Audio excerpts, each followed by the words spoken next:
Hi friends, ఈరోజు afternoon మా పాప వాళ్ళ కాలేజ్కి వచ్చాము. ఈ కాలేజ్లో పిల్లలకి మెస్లో వండి పెట్టే కూరగాయలన్నీ వీళ్ళే పండిస్తారు. ఇదిగోండి చూడండి, ఫ్రెష్గా టమాటాలు, ఇవి వచ్చేసి వంకాయ చెట్లు, మొత్తం గుత్తి వంకాయలు అన్నమాట. చాలా ఉన్నాయి చెట్లకి. ఇదిగోండి చూడండి, తెల్ల వంకాయ, పూత కూడా బాగా ఉంది. వంకాయ చెట్లు, టమాటాలు, సొరకాయలు ఇవన్నీ ఉన్నాయి. ఇదిగోండి నల్ల వంకాయలు కూడా ఉన్నాయి అన్నమాట. ఇదిగోండి చూడండి ఎంత ఫ్రెష్గా ఉన్నాయో చెట్లు. సొరకాయ చెట్లు కూడా ఉన్నాయి. ఇది వచ్చేసి చిలకడ దుంప తీగ, మనం గన్సిగడ్డలు అంటాం కదా, ఇవి కూడా పెట్టారు.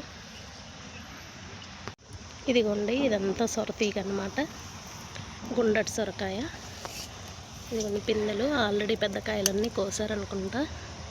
అంత పిందె బాగా ఉంది. మనకి యాక్చువల్గా ఇంట్లో అయితే ఈ టైంకి సీజన్ అయిపోతుంది, కానీ ఇక్కడ మ్యాక్సిమం అన్నీ ఒకదానిమ్మట ఒకటి అయిపోతుంటే వేస్తూనే ఉంటారనమాట.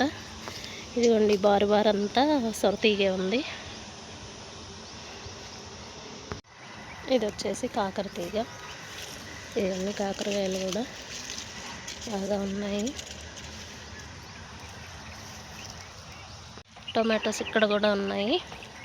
ఇదంతా టొమాటో వేశారు. సొరకాయ చూసారా ఎంత బాగున్నాయో. ఫ్రెష్గా చెట్ల మీద దింపి పిల్లలకి వండి పెడతారు కర్రీస్.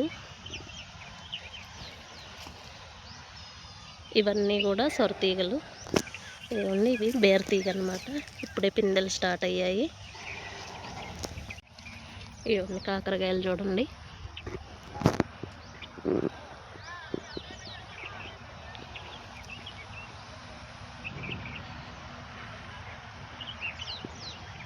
మొత్తం ఇదంతా ఒక 2 ఎకరాలు ఉంటుంది అనుకుంటా. 2 ఎకరాల్లో కూడా మొత్తం కూరగాయ వేశారు. ఫ్రెష్గా దింపి అప్పటికప్పుడు వండి పెడతారు పిల్లలకి. కర్రీస్ కూడా చాలా బాగుంటాయి. మేము కూడా టేస్ట్ చేసాము ఒక 3-4 టైమ్స్. ఇది వచ్చేసి జున్నుగడ్డి. కాలేజ్లో ఒక 2 ఆవులు ఉన్నాయి. ఆ ఆవులకి వీళ్ళే సొంతంగా పండించి తెంపేస్తారనమాట. ఈ పూలు చూడండి భలే ఉన్నాయి. మనకి ఒక్క రెక్క చామంతి పూల టైపుగా ఉన్నాయి. బాగున్నాయి పూలు చూడటానికి.